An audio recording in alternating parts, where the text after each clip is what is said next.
win, the yes needs the no to win. Again the no.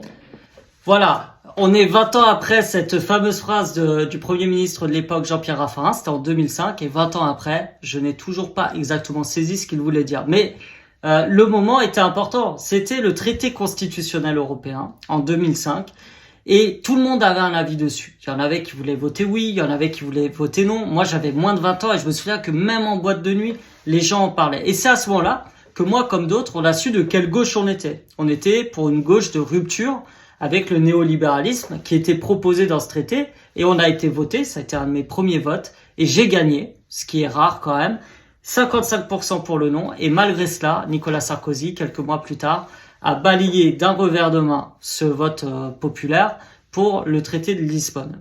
On voit qu'à ce moment-là, il y a une crise de défiance démocratique assez profonde dans le pays puisqu'elle existe encore avec beaucoup d'abstention, un rejet d'une partie de la classe politique notamment, et c'est ce qui nous amène à notre projet de 6e République justement, c'est-à-dire refonder les institutions, les représentations démocratiques avec les habitantes et les habitants, c'est ce qu'on aimerait mettre en place, et on a une campagne en cours que vous pouvez suivre et rejoindre, mais aussi une pétition dont on vous met le lien dans les commentaires, et on espère que vous la signerez mieux que Monsieur Raffarin ne parle anglais.